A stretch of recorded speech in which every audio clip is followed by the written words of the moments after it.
When people tell me that they're sick of Metroidvania-style action games, I scoff. Sure, we've seen a lot of this incredibly resilient subgenre over the last few decades, I'm not gonna deny that.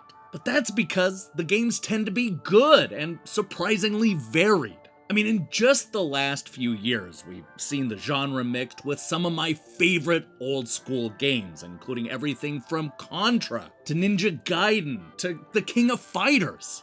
But now that I've played Escape From Tethys from first-time developer Whimsical, I'm starting to think that everybody else is right. Maybe there really are too many Metroidvania games on the market.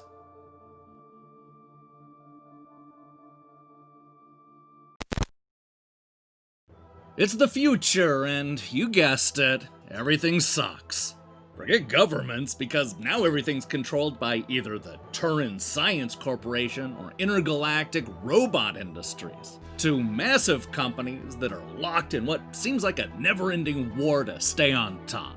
As a member of the TSC, you've been sent down to the planet Tethys to help move things along and make sure that something. Look, I know what you're about to say, and I promise you that I am not being dismissive. No, really, this game literally fades to the title screen halfway through the introduction conversation, robbing us of knowing what the hell's going on. That's right, Escape from Tethys is so uninterested in its own story that it can't even show us the full intro cinema. Yeah, try to wrap your head around that. All you really need to know is that the planet is under attack and our hero gets separated from their ship. This sets up a mission that is all about finding strategically placed items that'll help our stranded TSC employee explore the hostile planet. If I were to be charitable, I would describe Escape from Tethys as a Mega Man-influenced Metroidvania game with 8-bit graphics. You see the influence with the special weapons and boss fights, as well as the emphasis on tough platforming sections and hard-to-avoid enemies. At the same time, you'll see all the genre's typical upgrades, like a double jump, a dash move, and a way to traverse the underwater levels. The result is an action game that isn't just bland and generic, but also lacks any form of identity. It's just an excuse to go through the motions. Now, the real problem with this game is that it doesn't even get enough right to be considered middling. Right from the very start, you'll know that you're playing a bad game. It's in the sluggish gameplay and unresponsive controls, which makes the already tough platforming section so much more frustrating. It's in the poorly constructed level designs, none of which are much fun to fight through.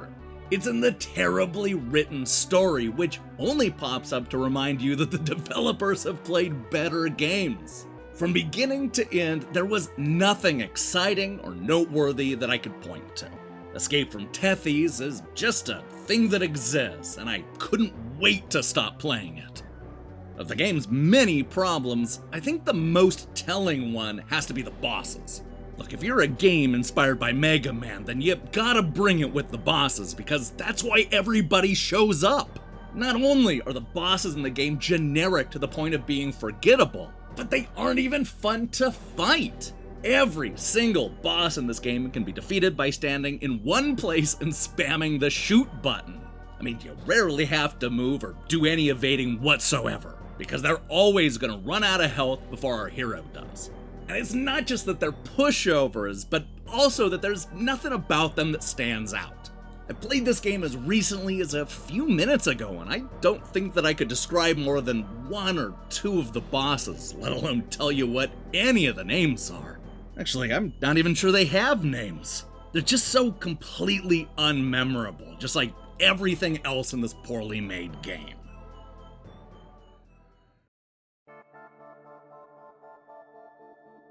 At a mere $5, I could see how Escape from Tethys might be tempting.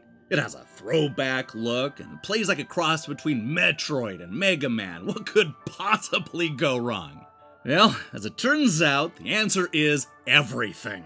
From the sluggish gameplay to the generic power-ups to the forgettable bosses. This is a science fiction game that needs to be avoided. With so many better games that do the exact same thing for around the same price, There's no reason that you should travel to Tethys. I'm telling you, games like this are why so many people are sick of the Metroidvania genre.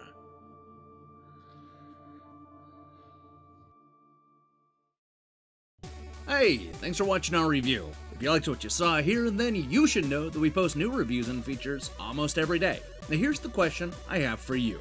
What is the worst Metroidvania game you've ever played? Yeah, this one's bad, but I'm sure that I could probably think of something worse. Especially if we factor in those 3D Metroidvanias that show up every so often. Go ahead and let me see your picks in the comments below. In other news, we'll be back on Sunday for a brand new episode of Defunct Games News, followed by a whole new week full of great stuff. If that sounds good to you, then I strongly recommend you click that subscribe button and support what we're doing here. Until then.